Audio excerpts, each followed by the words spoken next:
At one point last year, it seemed like everyone I knew, even those who don't normally search out historical fiction, was reading Maggie O'Farrell's Shakespeare-inspired novel, Hamnet.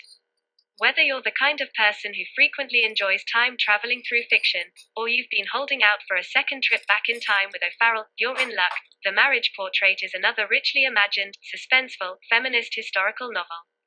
This time, O'Farrell takes her readers to the late Italian Renaissance, in the 1550s and 1560s, and the subject of a poem that might be familiar to many, Robert Browning's My Last Duchess, which is narrated by Alfonso II, the Duke of Ferrara, in northern Italy.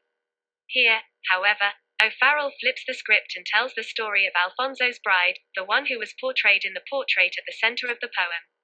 She was Lucrezia, part of the eminent Medici family of Florence, who died at age 16, only a year after marrying the Duke. In the Marriage Portrait, O'Farrell imagines Lucrezia's childhood in the Florentine court, her love of animals and learning, along with her free spirit. She also recounts the history of Lucrezia's betrothal at a young age to Alfonso.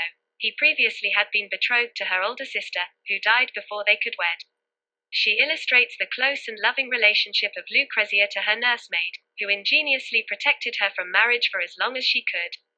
O'Farrell intersperses these scenes of youth and childhood with later scenes of Lucrezia's marriage to Alfonso, from their idyllic honeymoon at a country estate to her eventual presentation at court. Further ramping up the suspense are dread-filled scenes of the couple several months later, at a remote and isolated fortress, where Lucrezia has become convinced that Alfonso intends to kill her because she has not yet produced an heir. O'Farrell's storytelling is masterful. Most scenes are told from Lucrezia's perspective, and they build a complex and nuanced picture not only of this bright and sensitive young woman but also of those who surround her. They include her lady's maid, the artist commissioned to paint that titular portrait, her new sisters-in-law, and Alfonso himself, who is portrayed initially as thoughtful and kind but whose cruelties and desperation become increasingly apparent and troubling as the narrative unfolds. Lucrezia is written as a girl whose intellect and talents, particularly her skills in languages and art, are underappreciated by the society in which she lives.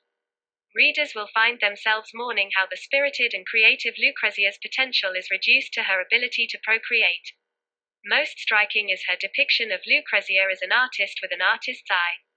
Even as she travels through the countryside or arrives at Ferrara's court, she is always observing, taking in the sights in exquisite detail. An elderly couple, arm in arm, stand by a vendor selling woven baskets, the man leaning towards his wife, speaking into her ear, as if explaining what is before them.